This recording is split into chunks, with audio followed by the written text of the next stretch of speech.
These plays are classics because they take very large, broad political ideas and make them very personal. These plays are classics because they are intellectual yet also emotional meditations on the big questions in life. Heck yeah. These plays are classics because they are jam-packed one-acts. This is our history. This is our legacy.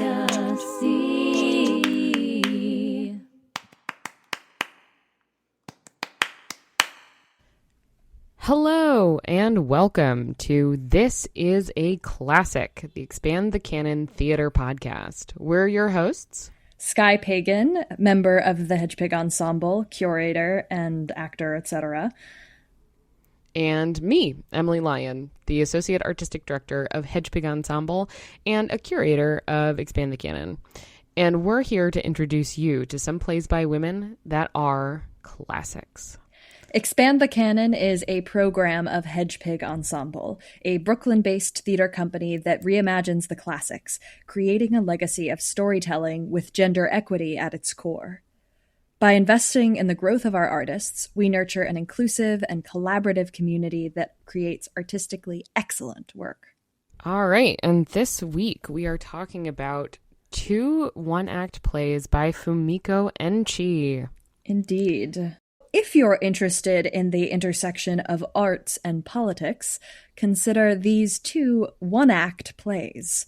In A Restless Night in late spring, two college students debate the virtues of creating art or abandoning it all to become a political activist, both coming very close to understanding each other, though not seeing eye to eye.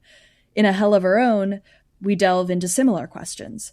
Is rebellion more virtuous than being, well, virtuous? Women are at the center of both of these two beautiful, thoughtful slices of life, and both have exactly the same breakdown of actors to make doubling very easy. These were some of my favorite plays to find. We all lost our mind when we found these plays. Yeah, I mean, partially because it was an undertaking to find these plays and also to find like the right pairing for the first play. So we first discovered Her Restless Night in late spring and fell in love with it. And then we're like, okay, how do we pitch a one act? You know, can we have just a one act on the bill? And then luckily, I ended up emailing the translator of Restless Night and asking, hey, on a crazy off chance, do you know of any plays that might be good to pair with this? And she was like, oh, well, I just casually translated another one of them that hasn't been published. Do you want it? Just for funsies. We're like, yes, please. Thank you. And that's how we came up with Hell of Her Own. The process with which we found these is undoubtedly my favorite through the whole Expand the Canon first year. It was such a beautiful accidental rabbit hole to fall down. I forget when it hit me, but I was like, where are all the Asian plays? Yeah, we struggled at first to find any. And it's still hard to find translations. I mean, they're definitely out there, and we have a number of names on the list that we know exist, but we cannot find in English, and I am not a student. I'm now actually learning Korean, as is Shannon. Are you guys? Oh, yes, you have talked about this. Yes. Although, again, like Duolingo does not a translator make. Although the Duolingo bird will follow you to your untimely death if you do not practice. Very true. I don't know why I'm very adept at ignoring him now, though. Once I broke my streak, I was like, sir, I can't be bothered. If he would translate a play, I would let him bother me for the rest of my life. I'm assuming it's a boy. I don't know why. They might. Legacy. I think the reason these two plays resonated so much, especially Restless Night, which is the one we found first, was sort of the time we were reading it in, because we read this play for the first time in the summer of 2020. So it was right after the murder of George Floyd. There was all those protests happening, there was all this unrest, there was the pandemic, and there was this real reckoning, I think, with a lot of us as artists and citizens of feeling like, what have I been doing that has added to this problem, to all these problems? What have I not been doing? What can I be doing more of? Is my art a luxury? Is all art political? Should all art be political? And then reading Restless Night for the first time was just like seeing all the things that you've been thinking and feeling anxious about on a page written 100 years ago was wild. Totally. The conversation between those two characters is just exactly the same one we were all having in our own private lives. And the resonance of that and how contemporary it felt was just so like the most surreal experience. Exactly what you're saying. The play is really looking at this intersection of art and politics, and these two female painters who are in the same school have really kind of come up together and are very close. One of them is leaving painting and art for politics, for the pursuit of, at the time, Marxism, but sort of like it translates so easily to any important political movement now, and is sort of cautioning her friend. She even literally says, one of the lines is, "I'm worried about your art." But really like this conviction of that's real, that's what matters. And yet they also kind of go back the other way and have this discussion of, is art relevant? Are these sort of traditional forms, and especially when you're a classical theater company. Hello. Yeah. Are classical forms relevant? Should we only be making political work?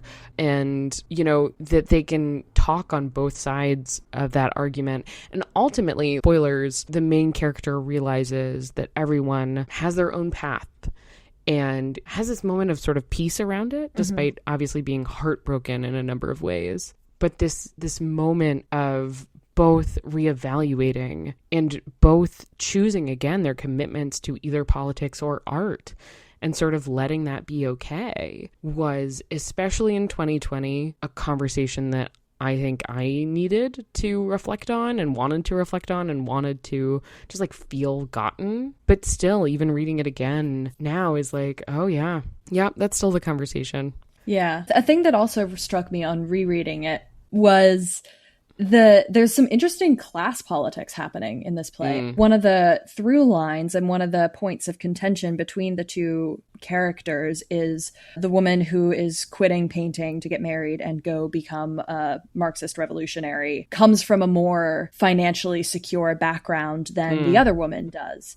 And that's something that they talk about in the play. And the painter who is remaining a painter who comes from a less financially stable background talks about with her brother, where she says, you know, my friend has the sort of luxury of convictions, of getting to say, I'm going to choose my moral sense, my politics over my labor, when to an extent that was another argument that the woman who stays a painter makes, is she says, my art is work, my art is labor, and to treat art as something other than work delegitimizes it a lot of the time, which I think is a lot of the conversation we are having as an industry, is like, oh, we've sort of forgotten about the fact that we are also workers and deserve ethical labor practices, et cetera, et cetera. And that just really fascinated me, of the sort of intersection of like how much of your politics are luxury, how much of the ability to say something and to choose how you engage with your politics and the world is an element of privilege. Of a lot of people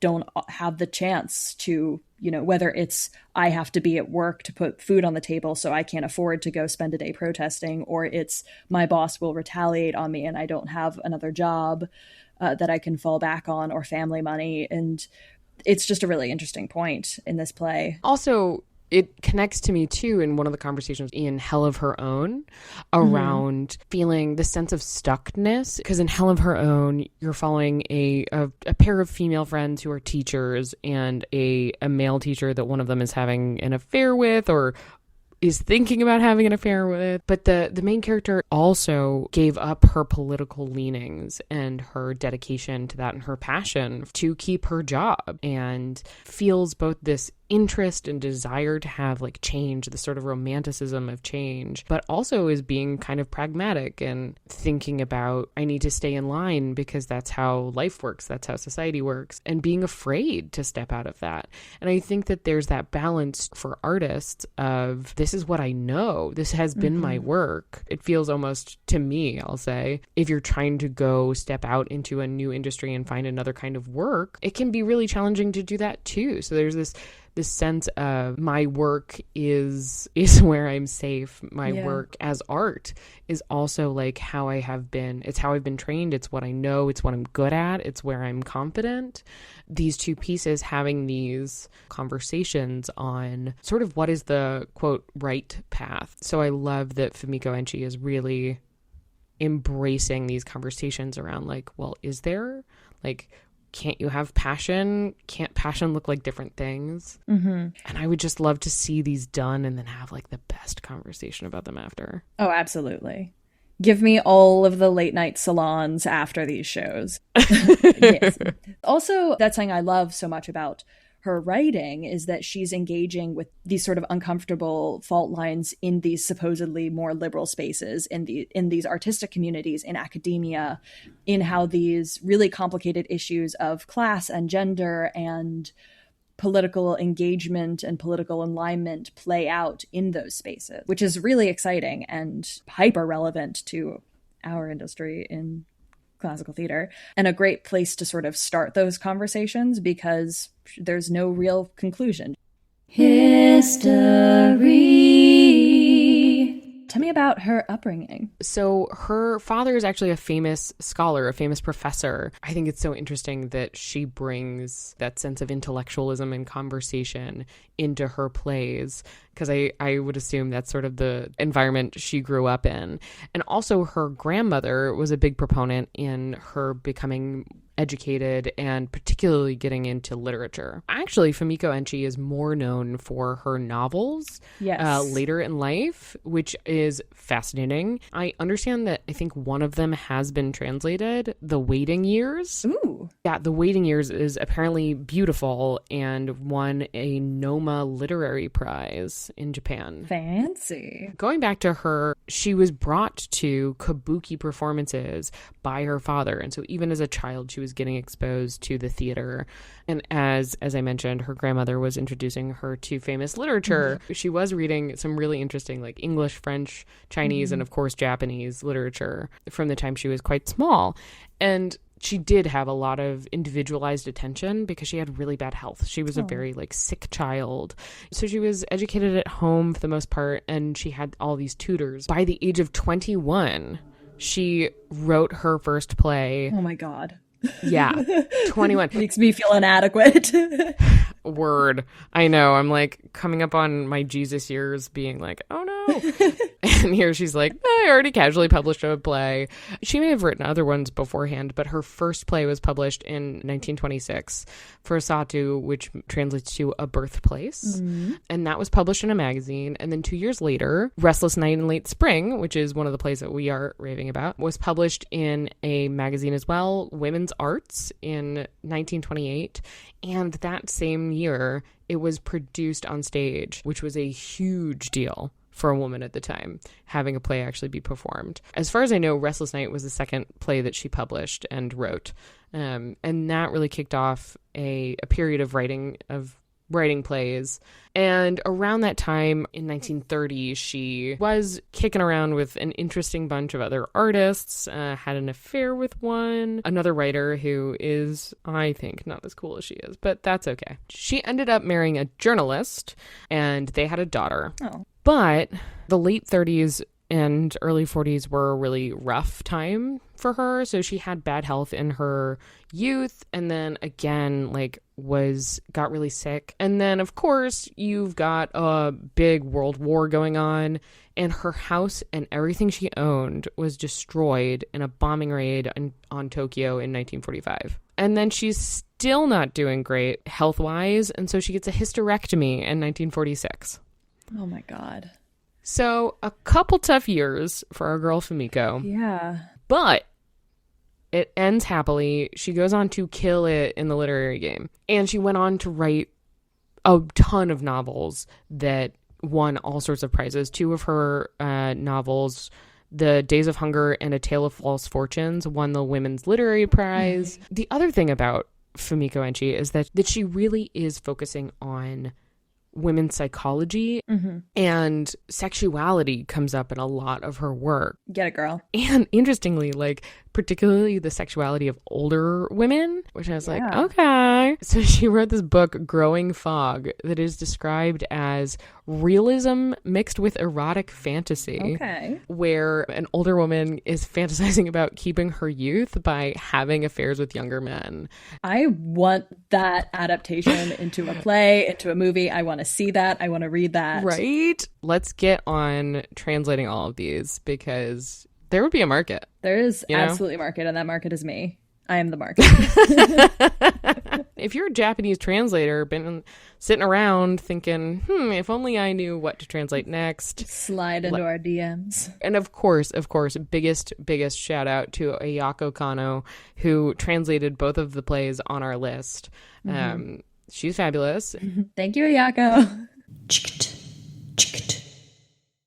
Okay, now we have a scene from one of our plays. This scene is from A Restless Night in Late Spring, and it takes place between 2 of our main characters, Kayoko and Mitsuko. So here we have ensemble member Dorothea Gloria reading for Mitsuko, and Lizzie Roberts reading for Kayoko.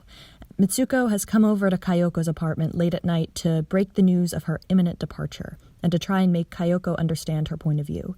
Take it away, Dorothea and Lizzie. I made up my mind. I'm going to stop painting. My. But that's... Really? Yes. But that would mean wasting everything you've achieved until now.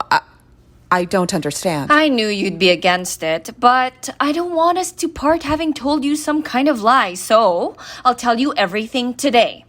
I've kept it hidden from Professor Mizuki and you as much as I could, but for quite some time now, from the time I fell in love with Shimizu, my philosophy has changed completely.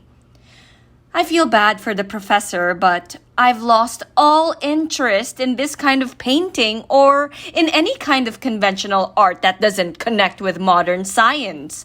I submitted a piece to the Imperial Art Exhibit last year, but that was just by sheer inertia. Even when the acceptance notice came, I didn't feel elated like the first time. And in any case, I just felt disgusted looking at the faces of those fancy ladies and gentlemen staring vacantly at my painting. That's when it started really sinking in that my painting's of no use whatsoever, except to satisfy my own vanity and the spiritual vanity of the bourgeoisie.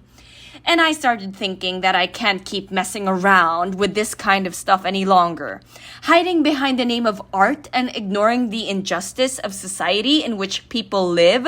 Such egoism disgusts me. Or our era is not one where we can wallow in such superficial narcissism.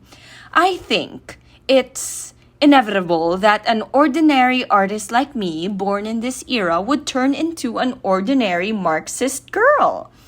When I go to Kyushu, I shall use my body and my mind to help Shimizu as much as I can. And I want to start by fundamentally transforming myself to adapt to the proletariat way of life. I'm so grateful he woke me out of my empty dream and led me to this place where I am now. As long as I'm with him, no matter what difficulties we may have, I'll never regret it. I have no reason to dismiss something that you trust so much, but I myself would never think of what we've been doing until now as just an empty dream.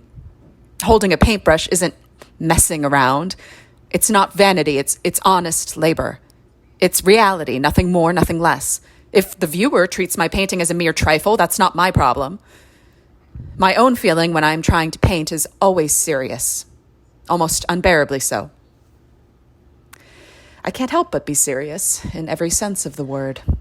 I understand that. I went through that period too, but I could never lose myself in such insignificant feelings now. Insignificant?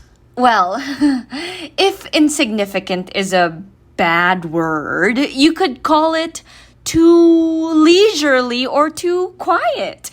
If I have the time to make washed out conventional art, to give a bit of refreshment to the bloated guts of the bourgeoisie, it would mean much more for humanity to lend my hand to awakening the blind masses that are starving in the streets. Mitsuko, you said a moment ago that my life was too quiet and filled with leisure. But from my perspective, you're the one who's leisurely, much more so than I. You have the leisure to be altruistic.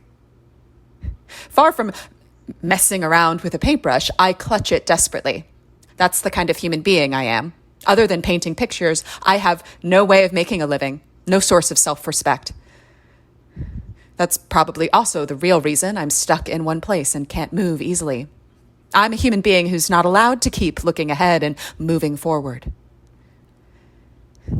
I understand everything you're saying, but to me, you seem a bit cruel. I'm sorry. I think I forced my ideas on you, but I couldn't help telling you. Please don't take it the wrong way. Wow, thank you so much to Dorothea and Lizzie for that awesome read. You guys are amazing.